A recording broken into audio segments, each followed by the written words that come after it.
alguna, si tienes alguna duda en cuanto a la práctica, si has hecho los ejercicios que compartí en el grupo, que usted misma me había solicitado, Sí. y después don José, si han tenido alguna No, duda. profe, todavía no he podido ponerme a hacer ninguno, porque esta Mm, semana fue complicada y todavía hasta me hace falta terminar una tarea.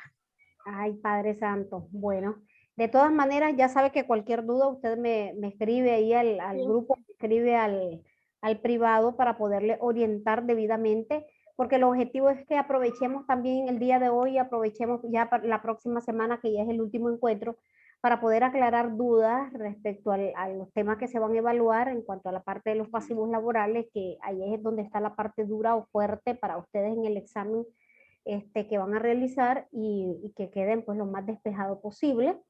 Pero sí. bueno, el resto pues no sé, ya Donald se nos está integrando ahorita. Voy a ir poniendo aquí la asistencia.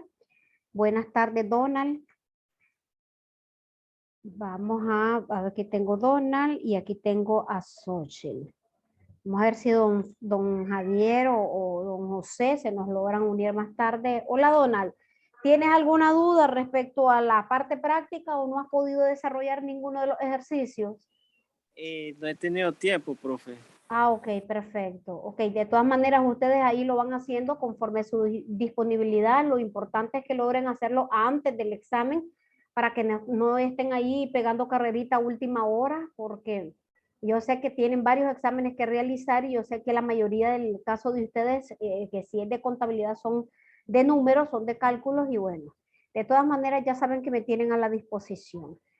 Para el día de hoy tenemos la segunda parte de lo que es las asociaciones sindicales. Específicamente vamos a ver la parte de los conflictos colectivos. Los conflictos colectivos, muchachos, son aquellos que se generan no solamente por incumplimiento de un convenio colectivo, se puede generar al momento de la negociación de los convenios colectivos, o se puede hacer simplemente previo, o ya sea que no existe un pliego o un convenio colectivo, y existente un pliego colectivo, un pliego de convenio colectivo. Puede darse conflictos que se pueden generar que no estén contenidos como parte de los beneficios del mismo.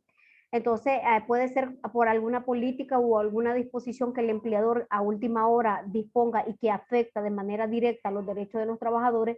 Es cuando surgen los conflictos y entran la parte de las negociaciones a través de las conciliaciones laborales, que recuerden que en materia laboral son conciliaciones, y comienza a llevarse todo el trámite para poder resolver esos conflictos, digamos, de derechos colectivos entre trabajadores y empleadores. Pero vamos a hablar un poco sobre la parte de lo que es la negociación del pliego de peticiones. Recuerden que la negociación del pliego de peticiones es el anteproyecto de convenio colectivo. ¿Qué quiere decir? Que se presentan, digamos, requerimientos o peticiones en contra del empleador, que una vez negociado, una vez conciliada, si llegan a un acuerdo, este es el que se convierte en un convenio colectivo. También recuerden de que los convenios colectivos o los proyectos de convenio colectivo solamente pueden ser presentados por los dirigentes sindicales. Es por esa razón que en las empresas donde no hay sindicatos no puede existir un convenio colectivo. Entonces, la semana pasada estuvimos viendo todo lo que son las asociaciones sindicales. Nos había quedado, creo yo, abordar un poco esta parte. Me dicen si visualizan la pantalla. Habíamos hablado todas las partes de lo que era la definición de sindicatos. Terminamos hablando de la clasificación de los sindicatos, la parte de las asambleas, la parte de las facultades que tienen los sindicatos. Aquí de cierta manera tenemos también facultades y funciones en el material que ustedes tienen derechos y tienen obligaciones que también están reguladas en el reglamento de asociaciones sindicales. Ante todo, el compromiso que tienen los líderes sindicales, personas que los afiliados han electo de manera voluntaria, de manera, digamos, secreta, o de manera expuesta, porque perfectamente las votaciones para poder elegir a sus directivos lo pueden hacer a viva voz, lo pueden hacer de manera pública, o la pueden hacer de manera secreta, ¿ok? Emitir su voto, lo pueden hacer. Eso depende de lo que tengan establecido en los estatutos, y en último caso lo que decidan cuando ya estén en las asambleas, y la mayoría de los afiliados decidan cómo va a ser el proceso de votación.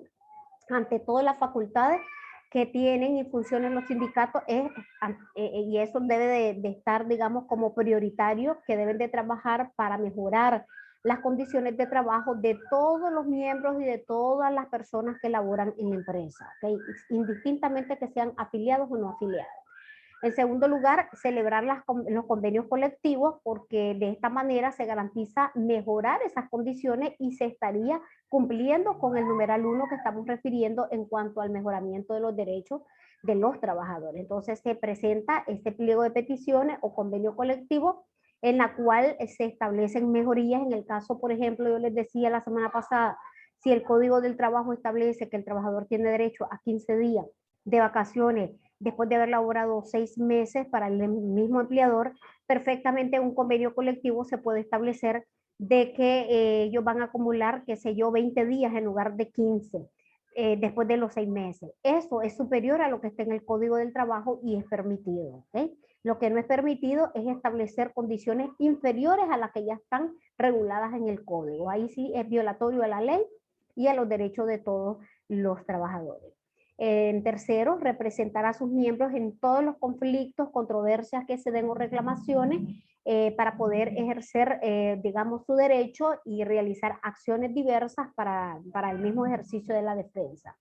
Promover las afiliaciones voluntarias de los trabajadores, dando a conocer al resto de los trabajadores que todavía no se han afiliado cuáles son los beneficios de estar agrupados a través de asociaciones sindicales, cuál es la garantía que la ley les da y ante qué, digamos, conflictos pueden evitarse estando trabajando todos los trabajadores y todos los afiliados a través de las organizaciones sindicales. Entonces, deben de promover el mismo, darlos a conocer, no solamente con el interés de la cuota sindical, como les decía la semana pasada, sino porque es necesario, porque unidos los trabajadores son escuchados, son tomados en cuenta por el empleador en el momento de las tomas de decisiones.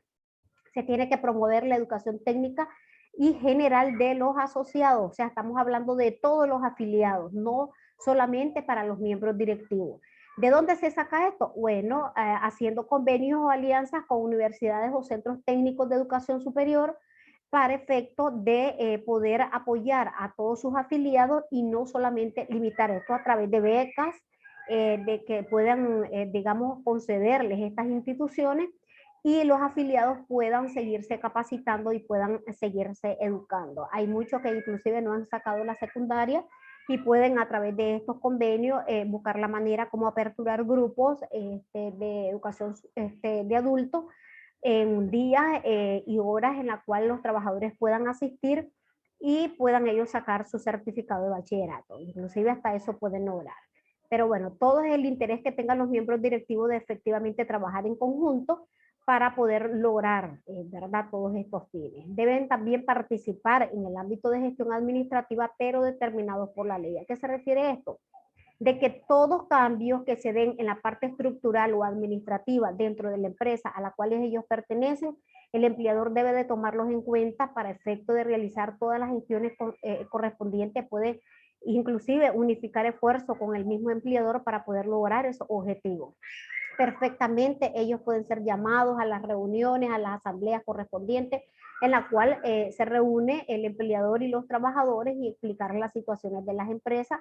Perfectamente ellos participan en esas gestiones, que eso no tiene que ver con que el empleador forme parte, digamos, de todas las actividades sindicales, solamente en aquellas en la cual el empleador va a tomar decisiones que van a afectar de manera directa a los trabajadores y que es necesario protegerse todos, protegerse el empleador y protegerse el trabajador.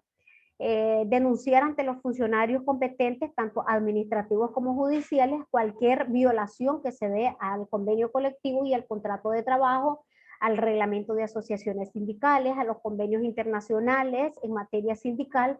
Ellos tienen el deber de darlos a conocer ante las autoridades correspondientes para efecto de gozar de la protección y el respeto correspondiente.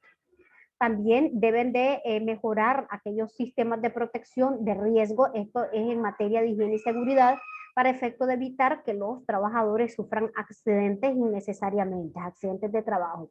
Para ello, si el empleador no quiere, digamos, invertir dinero para poder mejorar por ejemplo, lo que son las áreas de evacuación para mejorar las áreas donde trabaja el personal porque no hay mucha iluminación, porque hay mucho hacinamiento, hay demasiadas personas dentro de una misma área y no ha querido ampliar, no ha querido construir para efecto de no invertir. Esto atenta contra la seguridad del trabajador, porque de esa manera se dan accidentes, pero también puede ocasionar enfermedades ocupacionales que a mediano o a largo plazo el trabajador puede sufrir, perdón.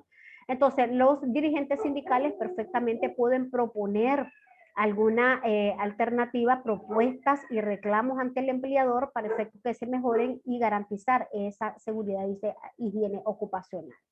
Al mismo tiempo, organizar servicios de asesorías técnicas, educación cultural o de promoción para todos los afiliados.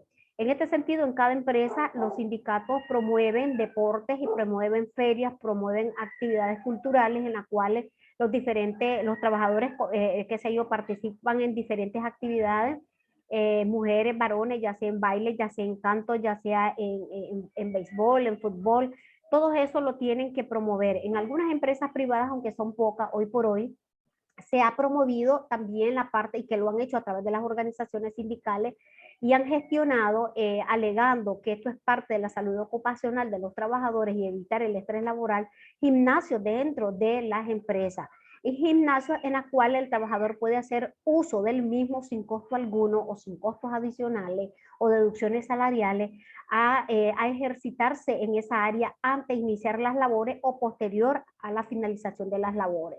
Entonces, esto sirve para muchos trabajadores o colaboradores, e inclusive muchos ocupan la hora de almuerzo para efecto de irse a ejercitar, y de cierta manera eso les ayuda a cargar un poco las baterías, como decimos nosotros, y desestresarse del primer bloque del mediodía de trabajo y de estrés, y ya para comenzar bien anímicos la segunda, digamos, jornada de trabajo del día. Entonces, eso depende de lo que vaya a gestionar los sindicatos.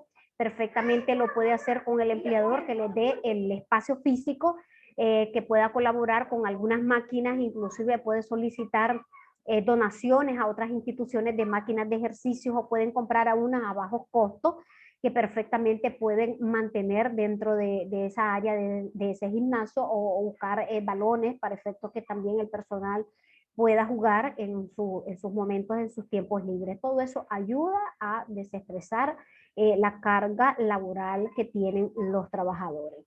También el ejercer el derecho a la huelga de conformidad a la ley cuando se da algún conflicto colectivo en la cual los empleadores no ponen de su parte y no quieren llegar a ningún arreglo amistoso. La ley les da a ellos la potestad, porque ya lo vamos a ver y vamos a desarrollar ampliamente el proceso de huelga. Pueden perfectamente ellos decidir a través de asamblea extraordinaria irse a huelga. Con el voto de la mayoría de los afiliados, o sea, la mitad más uno, o sea, 50 más uno del total de afiliados que tenga ese sindicato, puede decidir si se van a un trámite de huelga. Entonces, esa huelga están reconocidas por la ley en nuestro Código del Trabajo siempre y cuando se cumplan con los requisitos previos, porque de no cumplirse perfectamente el Ministerio del Trabajo puede declarar ilegal esa huelga. Entonces, los dirigentes sindicales deben de estar claros sobre el procedimiento a seguir, los plazos a cumplir para que esa huelga sea legal. En general, todas otras las disposiciones que el mismo Código del Trabajo les concede, les permite, y los convenios, en la cual el sindicato puede tener una participación súper activa dentro de las mismas. Esto, recuerden que el único requisito para poder ser parte, poder ser tomado en cuenta por parte de su empleador, es presentando su certificado de personería jurídica, en la cual aparecen todos los miembros de la Junta Directiva Sindical, y que el empleador los tome en cuenta en todas las tomas de decisiones y las reuniones que considere a bien importante comunicarles, ¿no?, a los trabajadores a través, pues, digamos, de sus representantes. El ministerio debe de buscar la manera de cómo facilitar las inscripciones de las diferentes organizaciones sindicales sin poner trabas, digamos, mayores trabas. Mire, no sé ustedes en su momento, yo creo que no, porque son relativamente jóvenes, pero cuando en el pasado, y les estoy hablando, qué sé yo, hace como unos 15 años atrás, las asociaciones sindicales estaban, para su inscripción, estaban centralizadas. ¿Qué quiere decir? que solamente el Ministerio del Trabajo de Managua era el único facultado para poder inscribir sindicatos, federaciones, confederaciones y centrales.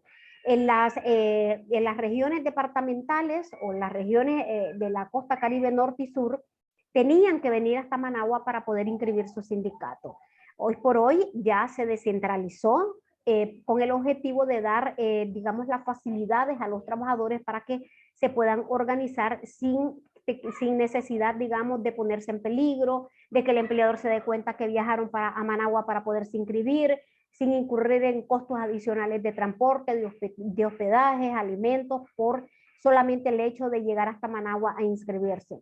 Entonces se les dio y se extendió la competencia y la facultad a todos los delegados departamentales del Ministerio del Trabajo para que ellos, digamos, funjan como directores de asociaciones sindicales y ellos puedan recepcionar las solicitudes de inscripción de estas organizaciones sindicales ahí en sus regiones, en sus departamentos.